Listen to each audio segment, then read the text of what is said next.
우리 양옆에 앞에 사람하고 인사 한번 하시죠. 우리 제목을 가지고 인사하면 좋겠습니다. 게임 오버는 없다. 다시 시작하는 용기를 가집시다. 라고 인사하겠습니다. 인사하겠습니다. 게임 오버는 없다. 다시 시작하는 용기를 가집시다. 아멘. 제목이 멋지죠? 다시 시작하는 용기라 하려다가 앞자를 한 개 더 붙였습니다. 우리 젊은 사람들은 게임 오버 이를 다들 많이 쓰잖아요. 사랑하는 성도 여러분, 인생을 살아가다 보면은 이제 끝났다 라고 느껴지는 순간이 찾아올 때가 있습니다. 우리 청년들은 아직까지 그런 경우를 만나지 못했을 수도 있는데 곧 만나게 될지도 모릅니다.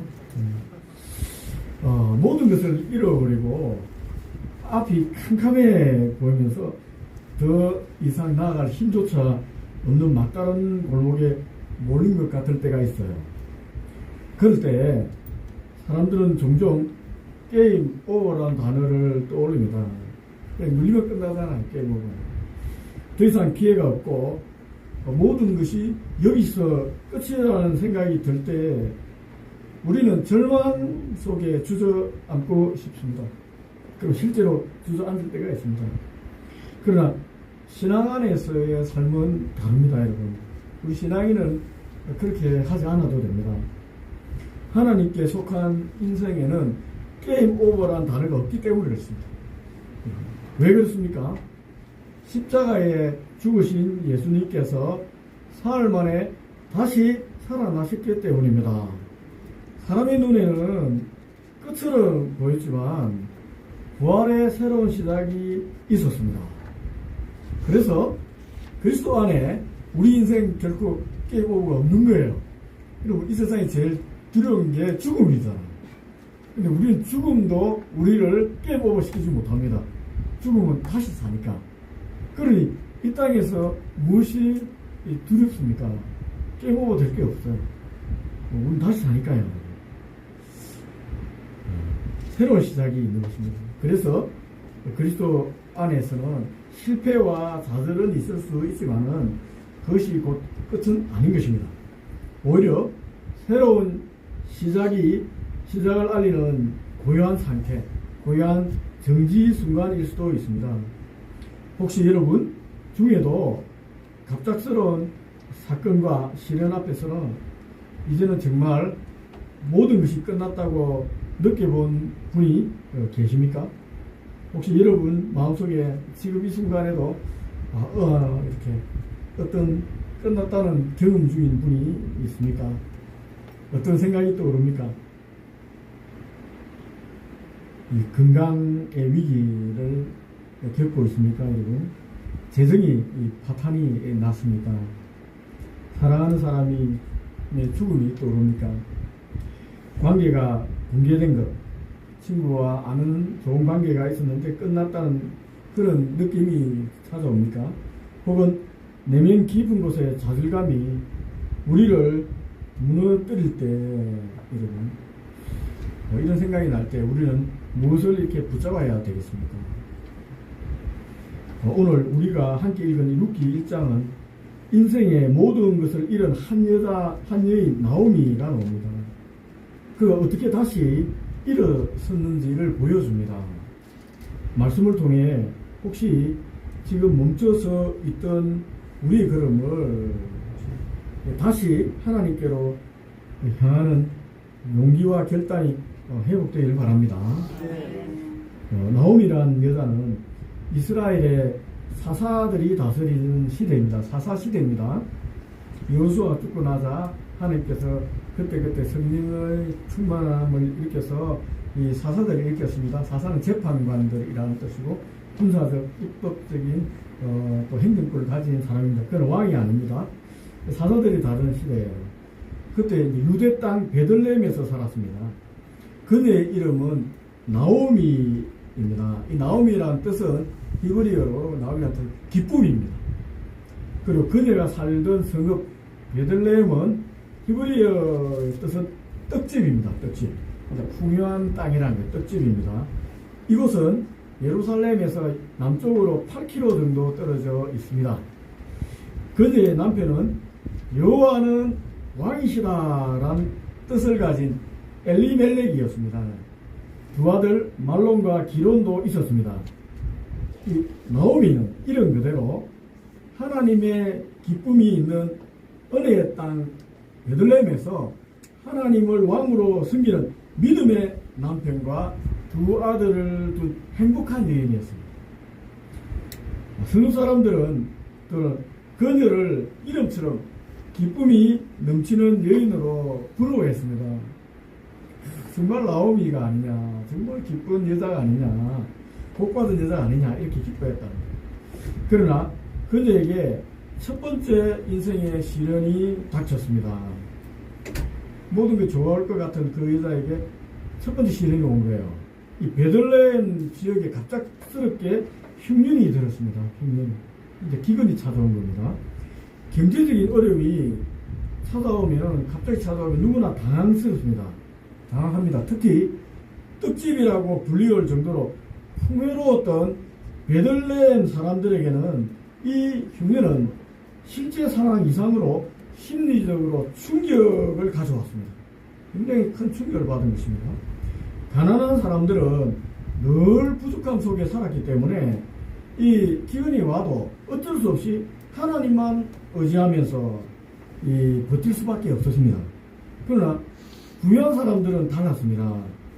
여러 가지 인간적인 방법을 사용해서 이 흉년을 벗어나려고 했습니다. 나오미의 가정도 그랬습니다.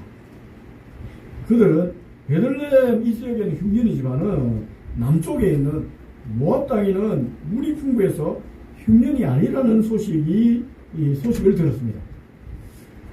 베들레헴에서 하나님께 받은 재산을 다 챙겼습니다. 그리고 모압으로 이주했습니다.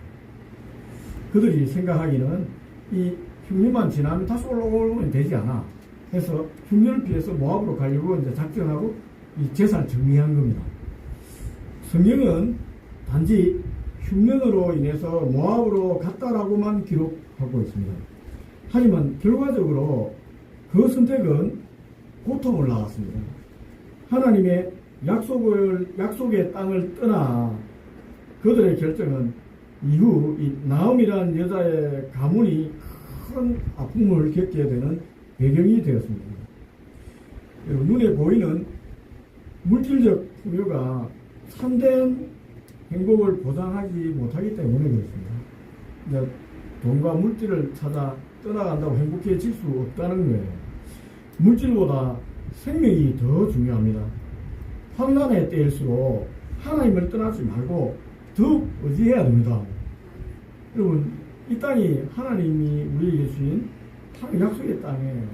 더 크고 좋고 잘 살고 부유한 땅, 저곳에 가면 좋을 것 같지만은 가보면 그렇지 않을 수도 있습니다. 약속의 땅이 최성훈 부사님 약속의 땅이 그러나 인생은 우리 생각대로 잘 흘러가지 않습니다. 자기 뜻대로 안 됩니다. 모압에서 나오미의 남편 엘리멜렉이 갑자기 세상을 떠난 것입니다. 모압으로 가면 행복해질 수 있다고 해서 재산 정리하고 내려갔는데 이게 웬일입니까? 갑자기 남편이 죽은 거예요. 집안에 가장을 잃는 것은 여러분 가정에 엄청난 충격입니다. 아내에게는 얼마나 깊은 슬픔인지 모릅니다. 두 번째 위기가 찾아온 거예요. 첫 번째 위기는 기근이었는데 두 번째 위기는 남편의 죽음입니다.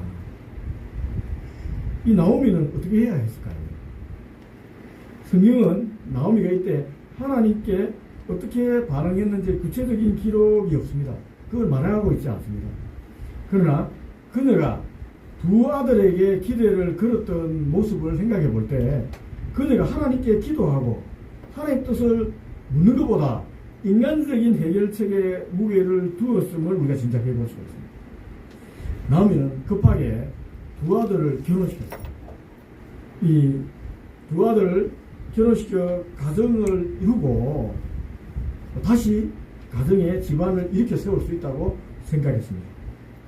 근데 남편이 없으니까 아들도 빨리 시집 장가 보내서 이제 가정을 이루고 손자 손녀를 낳게 해서 이제 부모를 되찾고 싶은 거예요. 그 결정을 하는 거예요.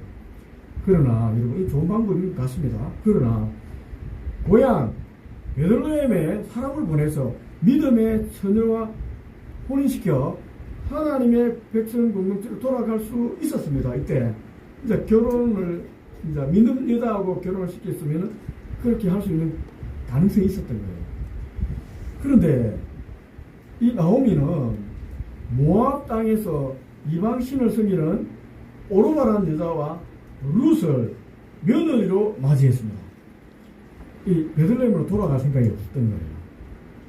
그래서 아들들이 모압 지방의 뿌리를 빨리 잘 내리면 좋겠다고 생각해서 모압 여자와 결혼시켰습니다. 사업하시는 분들이 많은데 이 해외 사업하다 보면은 해외 이주한 남자분들이 그쪽 지방의 여자와 결혼한 경우가 굉장히 많습니다. 사업이 필요하거든요. 아마 이런 생각을 했을지도 모르겠습니다. 두 아들이 이제 결혼했으니까 곧 손주가 태어나 집안이 회복될 것이라고 기대했습니다. 그러나 역시 인생은 다시 한번 건의의 뜻을 꺾었습니다. 세 번째 위기가 찾아오죠. 두 아들마저 갑자기 세상을 떠난 것입니다. 게다가 그들에겐 자식이 없었습니다. 자녀도 없었습니다. 이렇게 나오미 인생이 세 번째 환란이 찾아왔습니다. 완전히 이제 절망적인 상황입니다. 완전히 소망이 사라진 상황과 같습니다. 여러분이라면 이런 상황 속에서 어떤 심정이었을까요? 이런 상황입니다. 하나님을 원망했을까요? 아니면 주저앉아 버렸을까요?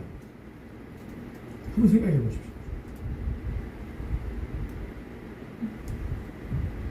이 고향을 떠나 모압 갔는데 남편 있고 자식도 다 죽고 손자도 없습니다. 주저앉아 있습니다. 우리 삶에도 크고 작은 문제들이 찾아옵니다. 때로는 나오미처럼 잘못된 선택을 하여 상황이 악화되고 환란이 더 깊어지기도 합니다. 벗어나려고 하면 할수록 인간적인 방법으로 그물에 걸린 듯이 몸부림칠수록 더 긁어 매이는 경우도 있습니다. 결국 몸부림치다 아무 힘이 다 빠지고 이제 힘도 없어지고 아무것도 할 수 없는 상황에 이르기도 합니다. 나오미 역시 그랬습니다. 남편과 두 아들을 잃었고 모압으로 이주할 때 가지고 온 재산도 다 날려버렸어요. 다 사라졌어요. 지금까지 그녀는 자신의 경험과 지혜와 재물을 의지하여 문제를 해결하려고 했습니다. 그러나 그 모든 인간적인 방법이 더 큰 문제를 낳을 뿐임을 깨닫게 됐습니다. 여러분, 이게 인생입니다. 하나님 믿는 사람, 우리가 뭔가를 하겠다 했는데 자꾸 이렇게 꼬이가면은 점점 꼬이기 시작합니다. 이제는 머리 굴릴 힘도 없고 의지할 물질도 없었습니다. 그제야 나오미는 내 힘으로 할 수 있는 것이 아무것도 없구나 하고 마음이 낮아졌습니다. 마태복음 5장 3절 4절 말씀입니다. 예수님께서는 심령이 가난한 자는 복이 있나니 천국이 그들의 것이며 애통하는 자는 복이 있나니 그들이 위로를 받을 것입니다 라고 말씀하셨습니다. 나오미가 마음이 가난해지고 애통하는 심령이 되었을 때 모압에 온 지 10년 만에 처음으로 하나님의 위로의 음성이 들렸습니다. 처음으로 하나님의 음성이 들린 거예요. 이제 6절의 말씀을 보시면 여호와께서 자기 백성을 돌보시사 그들에게 양식을 주셨다 하는 소식이 모압 땅에서 베들레헴 고향 소리를 들은 거예요. 이게 하나님의 첫 번째 위로의 음성입니다. 모압에서 먹고 살 길이 사라졌잖아요. 남편 없고 아들도 없고 재산 다 날리고 과부된 며느리 2명 데리고 있는 거예요. 여러분 혹시 지금 이 말씀처럼 하나님께서 우리를 돌보셨다. 하나님께서 역사하셨다는 작은 소식 하나가 우리의 인생을 바꿀 수 있지 않을까요? 한번 생각해 보십시오. 이 나오미 그 말을 들으면 다른 말도 아닙니다. 내 떠나왔던 베들레헴 땅에 하나님께서 다시 풍년이 들게 하셨다 하는 소식이 타국 모압에 있는 자기까지 들리는 거예요. 이게 하나님 위로의 음성입니다. 여러분들도 살아가다가 말씀 듣다가 하나의 말씀이 탁 들려올 때 이 말씀 하나가 우리 인생을 바꿀 수 있을 수도 있습니다. 잘 한번 생각해 보세요. 하나님 말씀이 들린 게 없습니까? 환란에서 벗어나려면 눈을 들어서 하나님을 바라봐야 됩니다. 자꾸 이렇게 환란 쳐다보면 안 됩니다. 하나님을 바라보고 하나님의 음성을 듣고 그분께 돌아가야 합니다. 과거 우리와 함께 하셨던 하나님의 음성을 기억하고 부르심의 소명을 붙잡을 때 비로소 우리가 있어야 할 자리, 가야 할 길, 해야 할 일을 분명히 알게 됩니다. 이게 중요합니다. 나오미는 자신이 서 있는 자리를 바라보면서 깜짝 놀랐습니다. 하나님 말씀이 들리자마자 갑자기 자기가 서 있어야 될 곳이 어디인가, 내가 지금 어디에 서 있는가 생각하자 하고 자기 자리를 쳐다본 거예요. 깜짝 놀랐습니다. 나는 하나님의 기쁨, 나오미가 아닌가, 하나님 기쁨 나오미가 아닌가. 내가 있어야 할 곳은 하나님 백성의 땅 베들레헴이 아닌가. 근데 왜 내가 지금 모압 땅에 와 있지? 이제 고민하기 시작합니다. 하나님께서 베들레헴에 양식을 주셨다는 그 소식은 곧 자신을 향한 부르심으로 들렸습니다. 이 한마디가 내가 왜 여기에 있지? 나 나오미야. 하나님이 기쁨이야. 하나님 내가 있어야 될 곳은 베들레헴이야. 하나님 뜻이잖아. 왜 모압 땅에 이렇게 비참하게 있는 거야? 이제 고민하는 거야. 낮아진 자존심과 무기력 속에서 하나님의 음성을 듣는 순간 나오미 결단했습니다. 삶의 방향을 바꾸어 하나님께로 돌아가겠다고 한 것입니다. 이것이 복음입니다. 복음은 우리를 부릅니다. 이와 같은 방법으로 부를 수도 있습니다. 죄로부터 방향을 돌이켜서 하나님께 돌아가라. 이게 회개입니다. 하나님께 방향을 틀어 돌아가자. 결단한 회개입니다. 그리고 그 길은 예수님의 십자가를 통해서 활짝 열려 있습니다. 이 음성을 듣고 누구나 예수님께 돌아가면 하나님 나라 백성이 될 수 있다는 겁니다. 길이 열려 있습니다. 베들레헴으로 돌아가면 됩니다. 길이 열려 있어요. 거룩하신 하나님께로 돌아가려면 죄를 회개하고 삶의 방향을 돌이켜야 합니다. 나오미는 두 며느리 오르바와 룻을 바라봤습니다.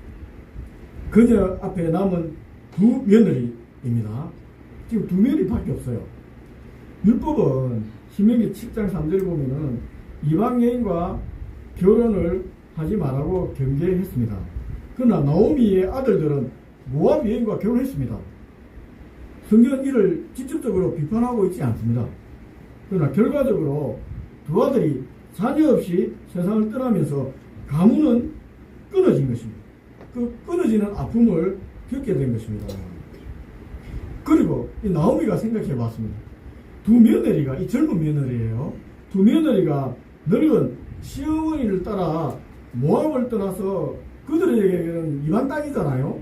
이 유다 땅으로 들어간다는 것은 남편도 재산도 없는 빈손, 이 가난한 삶을 평생 감당해야 된다는 뜻입니다.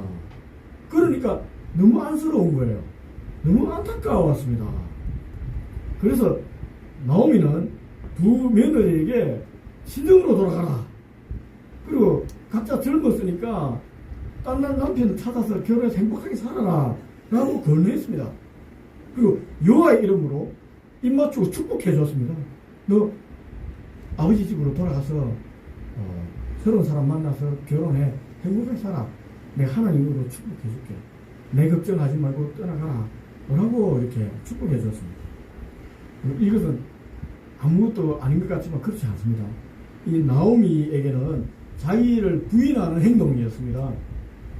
만약에 나오미에게 두 며느리마저 떠난다면 뭐가 남겠습니까? 자기 혼자밖에 안 남는 거예요.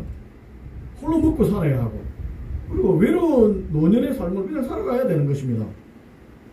그렇지만 이 나오미는 세상의 것을 다 내려놓고 오직 하나님만 의뢰하기로 결단한 것입니다.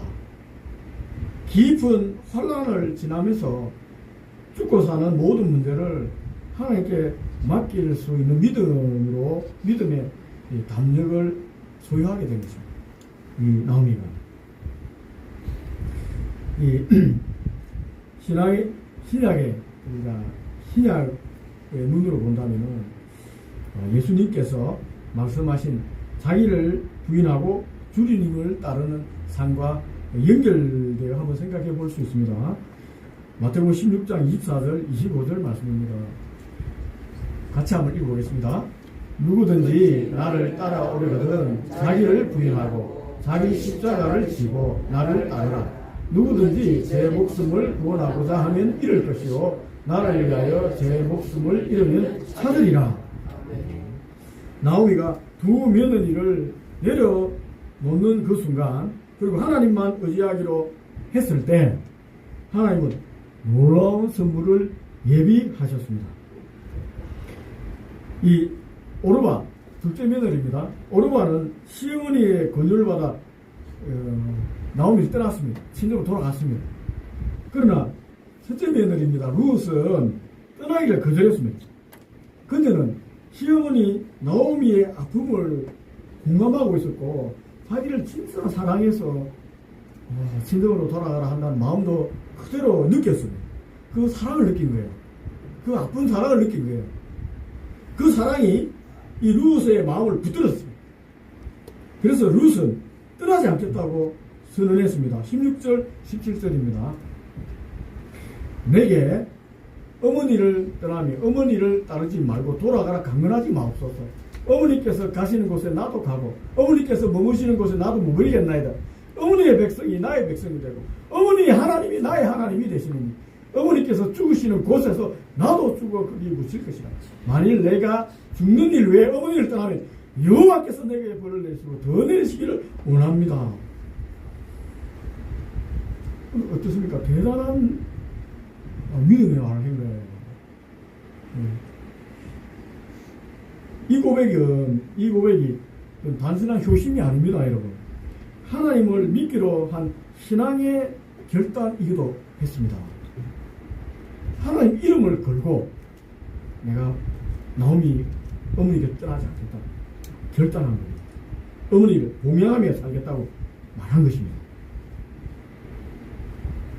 이 순간 룻은 비록 이방 모압 여자였지만 여호와를 섬기는 하나님의 백성으로 살겠다고 결단했고 그 결단 속에서 하나님께서 받아들인 것입니다.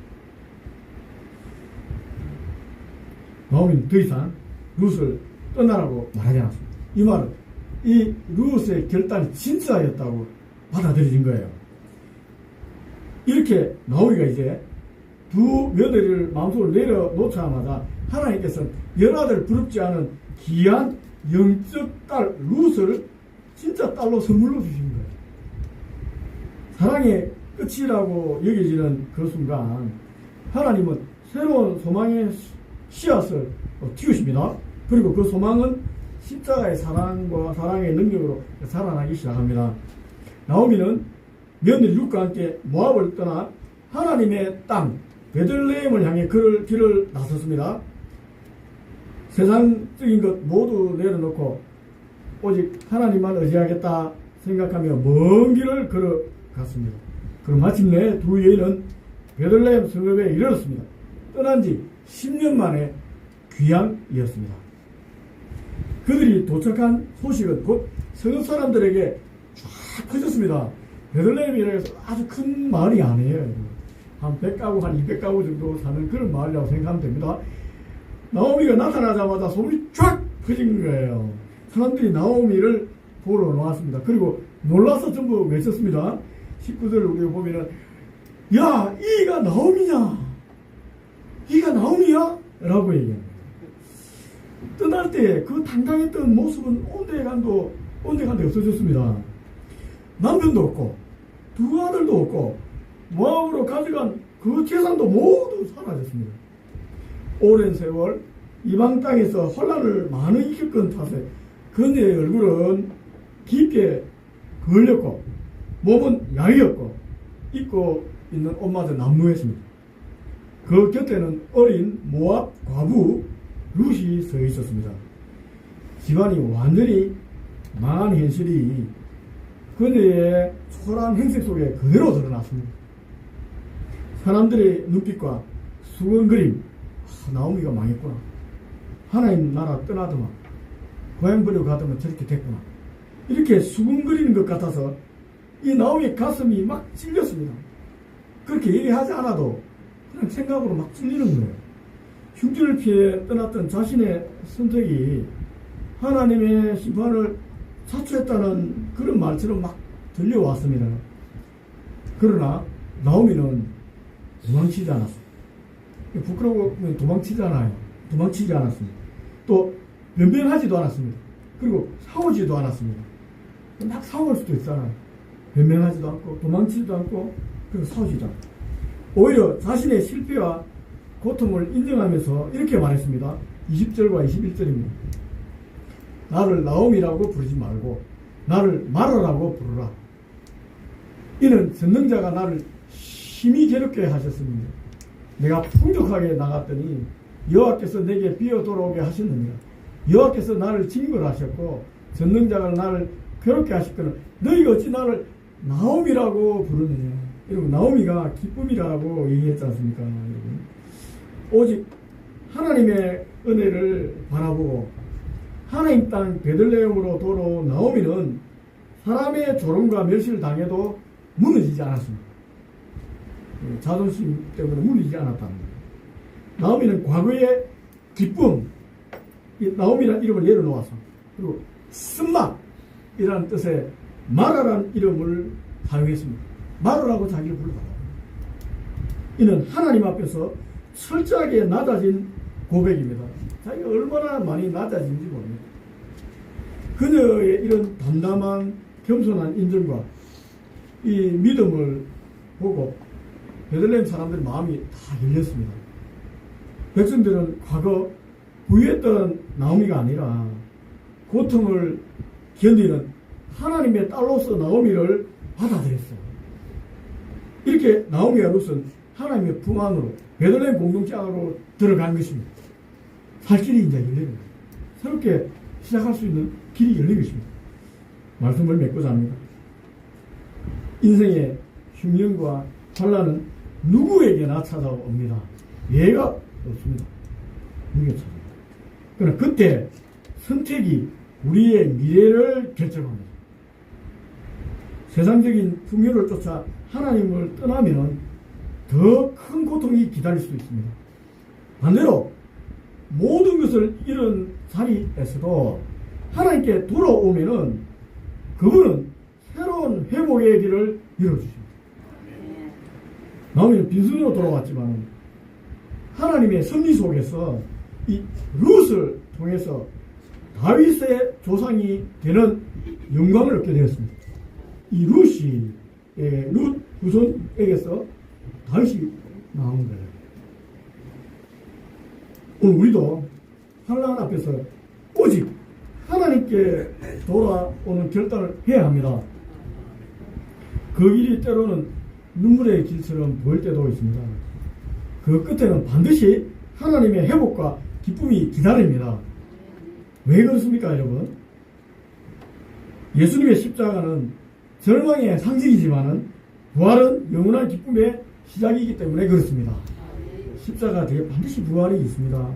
그러므로 우리가 눈물로 하나님께 돌아올 때 십자가와 부활의 능력이 우리의 삶을 반드시 새롭게 하시는 것입니다. 지금 여러분 어떤 길목에 서 계십니까? 하나님께 돌아오라는 부르심 앞에 오늘 이 시간 결단하는 은혜가 있기를 바랍니다. 아멘. 기도하겠습니다.